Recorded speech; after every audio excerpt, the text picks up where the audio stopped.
welcome to this session where we're going to go through the concept development phase that we're in the SmartAging project. So what we've done so far is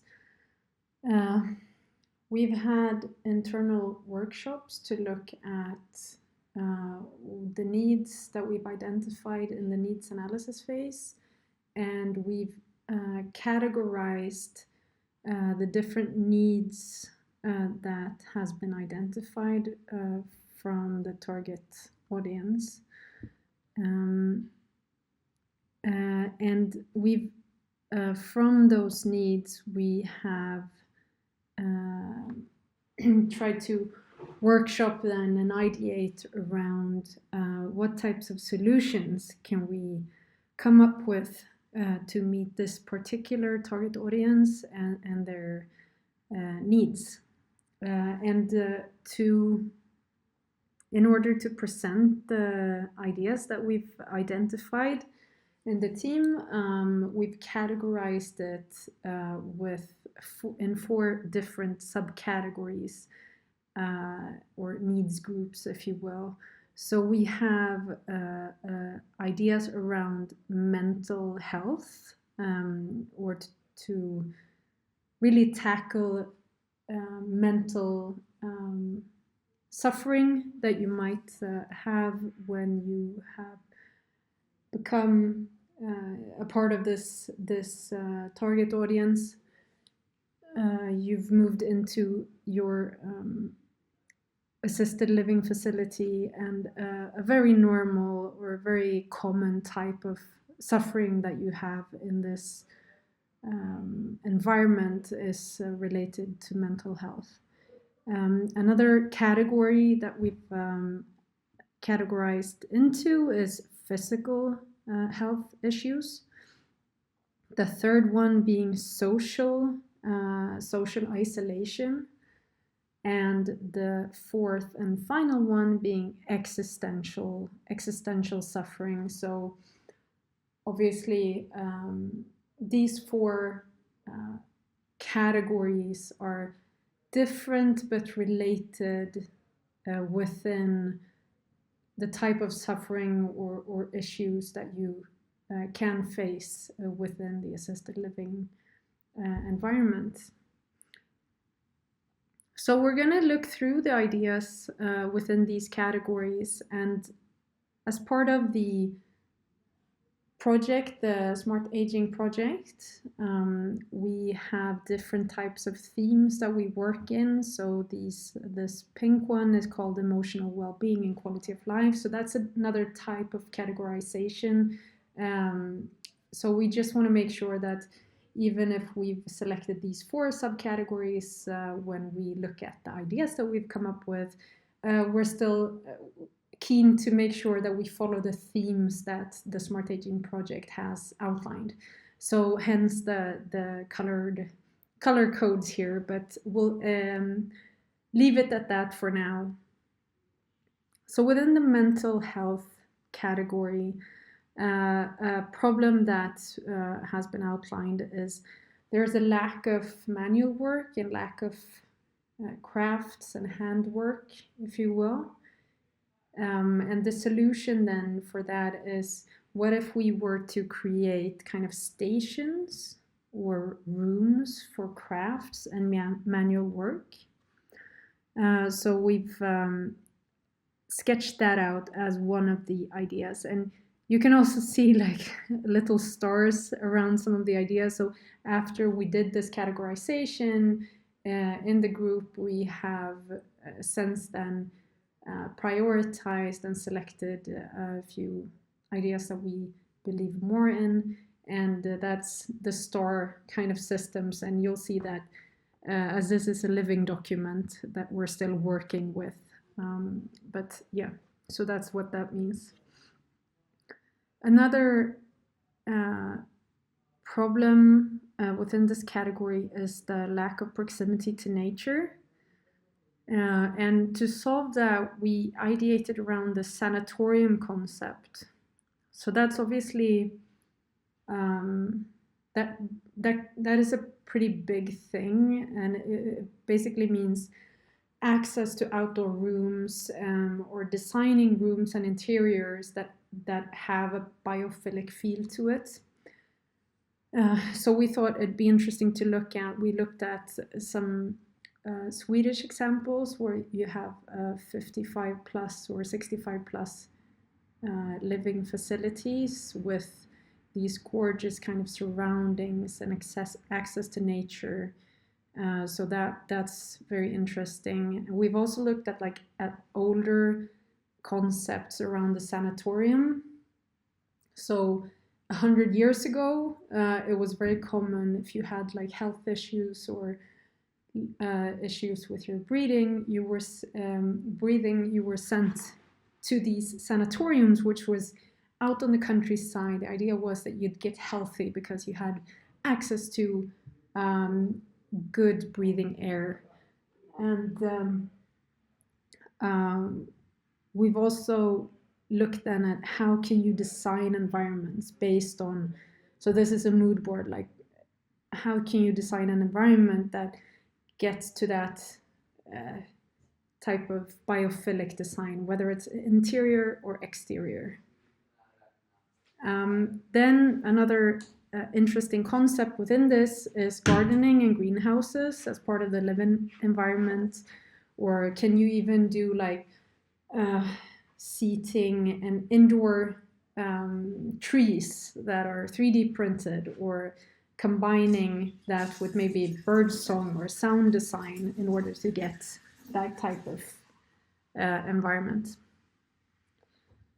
The third one within the mental health category is issues with worry or anxiety. That's a very common problem within this target audience. So what if we could create maybe sensory rooms with inspiration coming from, if you have autism or for infants, there are concepts with sensory rooms, and what if we found inspiration then from that type of sensory room, but we apply it to this new context of assisted living facilities? Or could we use maybe calming design elements to decrease worry or decrease anxiety? And those elements can be, that could be a slew of different things. It could be a terrace with, plantations or raised beds for kind of participatory design things where you can maybe garden, or you can create combined spaces where you go from the inside to the outside and then back again. Maybe you can have like cocoon-shaped chairs or seatings. Can that be something where you feel enclosed, you feel safe?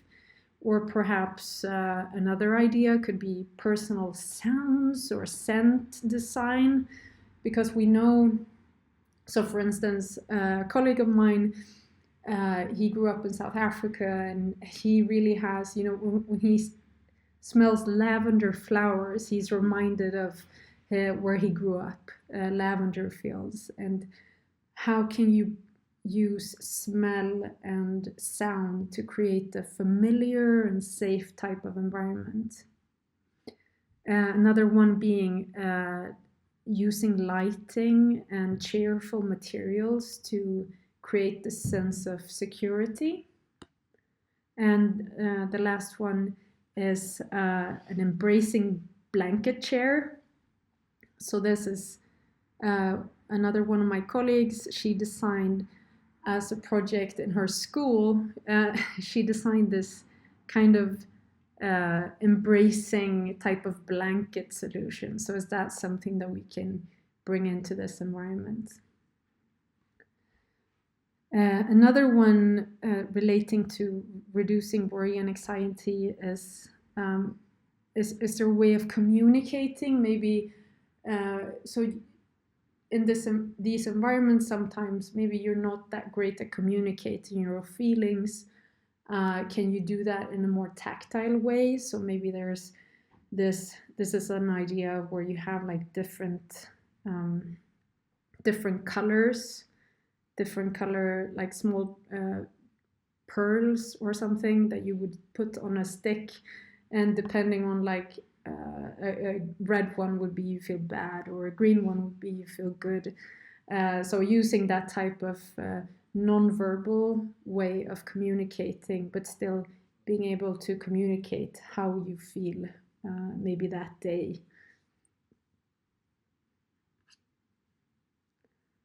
Then also relating then to mental health is an issue with increased, so this target audience obviously has an increased risk of being confused or having dementia problems, or memory, the memory is not being that great anymore.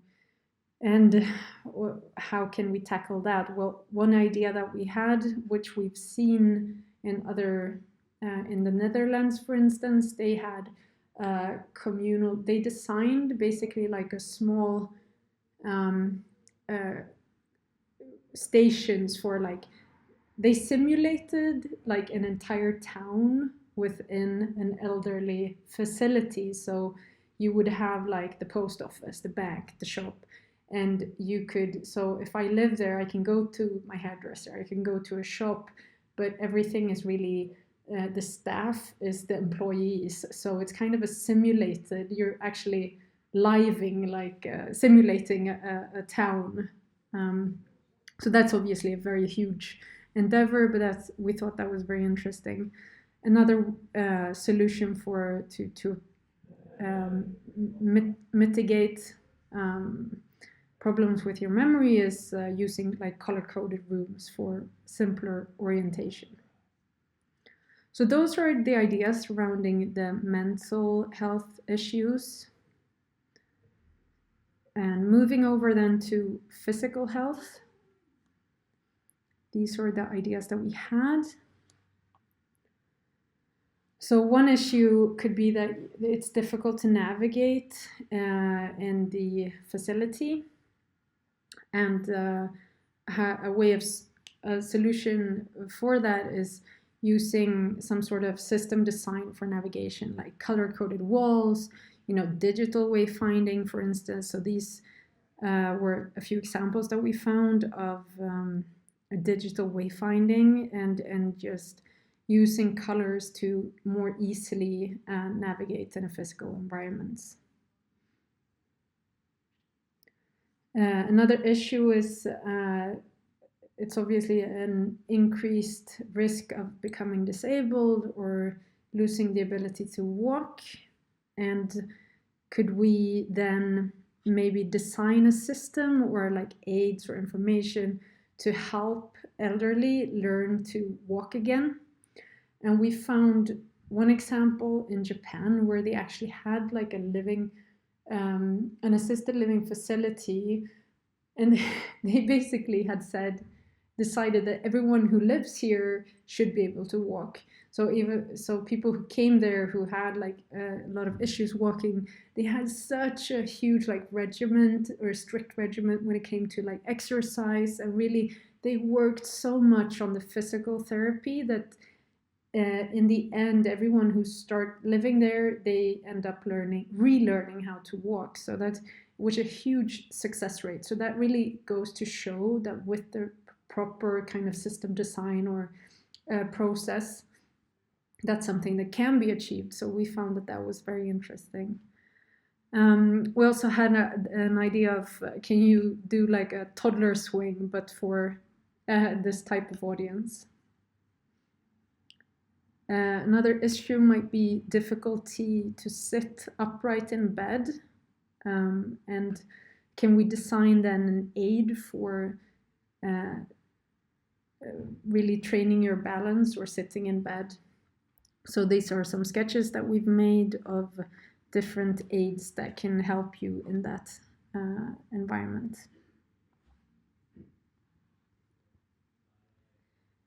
And finally, in this category is an issue that we found, and from a very aesthetic perspective, is that most of the aids that we've seen are very ugly and remind us of hospitals, and you want to bring them in this in your own space. Maybe you want them to be less sterile, more soft, kind of invisible as a home decor type thing. So this is maybe how typically these aids would look. And it's some companies have started really approaching this, but can we then help to design better looking aids that really, and it's also an issue with people who don't want to use because maybe it makes them feel old, using these aids to walk, etc. So if with design, maybe you can make them more comfortable to use when you're in need of them. All right, so that's it for the physical category. Moving on to social suffering. And one issue that we've identified is obviously it's difficult to be socially engaged and having a social life if you're confined to your bed, and not that you don't have the ability to move that much. And we figured that the bedroom might become a central gathering place for your family and friends if you need to be in bed a lot. So how can we make kind of the space around the bed more accessible? So here are some sketches that we've made. And again, it's to do with the sitting aid, but can you create something that kind of like you would have a toddler in a next door bed? Can you kind of create an add-on to a hospital-like bed that kind of reduces the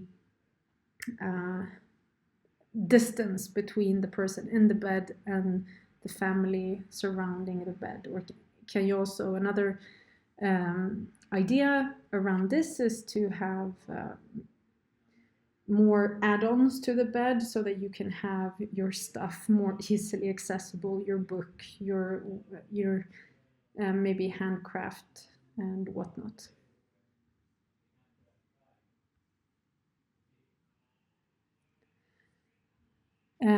With social isolation, it's also very difficult for relatives to find something to do when visiting maybe your elderly. So your grandkids, like how can we engage them and think that it's the best thing to do to visit your grandma or grandpa in their living facility? So one idea around this, and this kind of goes into also the outdoor type of thing, but can we create wheelchair paths weaving through the house or that are interesting, with maybe spaces where you can rest, but you can still have like a walking tour type thing? Or can you create playful elements like slides or story reading furniture where you engage with your younger relatives? Or can you create like lovely environments that really attract younger family members to visit? How can that look?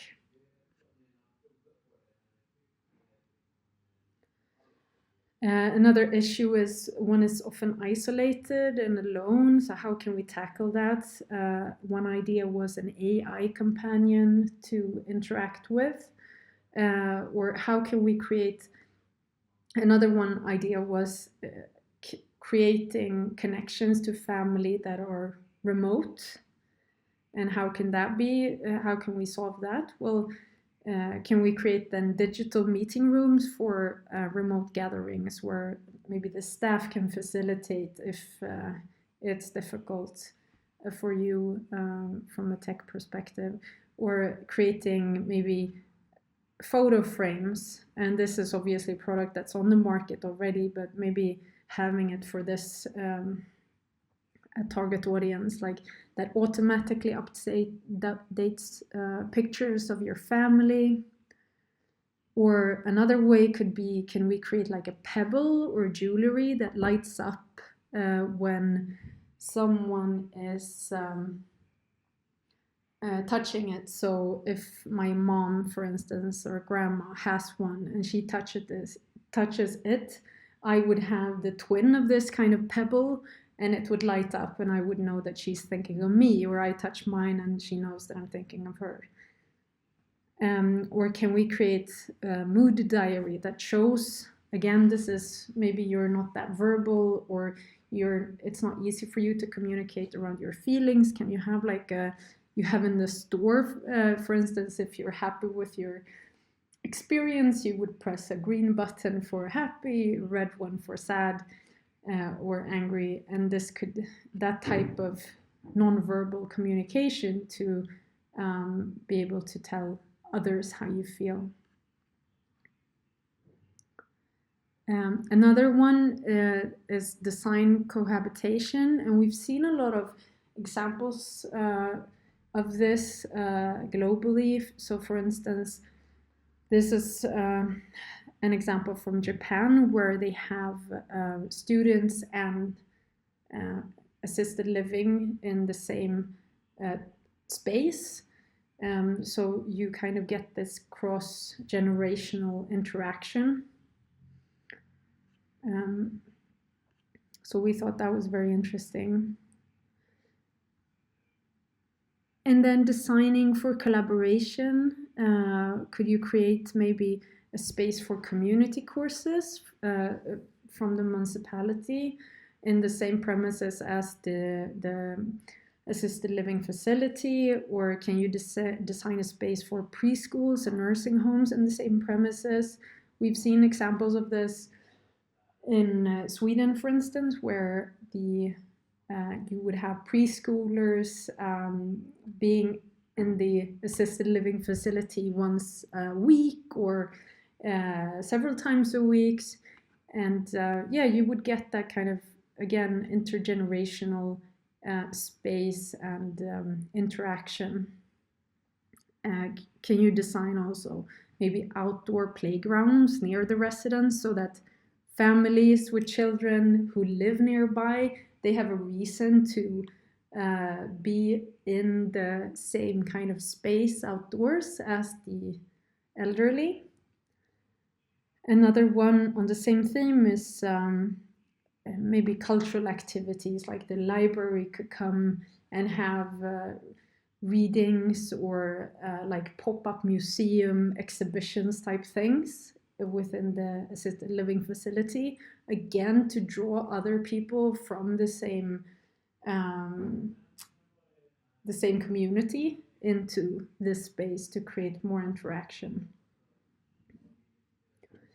Another one would be shared kitchens for like cooking and baking. I know that, or this is something I think my mom would like, who lives in an assisted living facility. But if they would have like cooking classes and stuff like that, maybe like the elderly can be there as a type of jury to evaluate everything that's being baked. I don't know. Another one, and this is related to also the physical or the emotional well-being, is having workshops for crafts. And we found a study that really shows that using your hands to create and craftsmanship is something that really reduces anxiety, and it can also be something that reduces social isolation if this is something that you create together or you create workshops around this type of activity.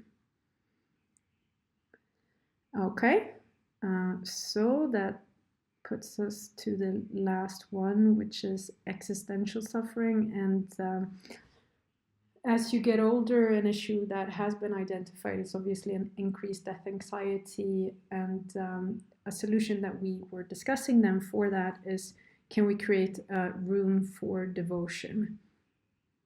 And this was on the left, or really all of these examples are religion agnostic examples of how you can create a space for devotion or a space for existential thought and meditation. So we thought that this concept is really interesting, and coming from a more biophilic design perspective, maybe you would create this more as a sanatorium type environment, add maybe nature or biophilic elements to it, more greenery, etc. So this can be done in a lot of different ways. All right, so that's it. So these are some of the ideas that the team has, or the project has, identified so far. And the next step is basically going deeper within some of these prioritized areas and creating more ideas and fleshing out more concepts around the needs that we've identified so far. Yeah. So that's what we wanted to show you today. I hope you have a lovely rest of the day and come away with some ideas.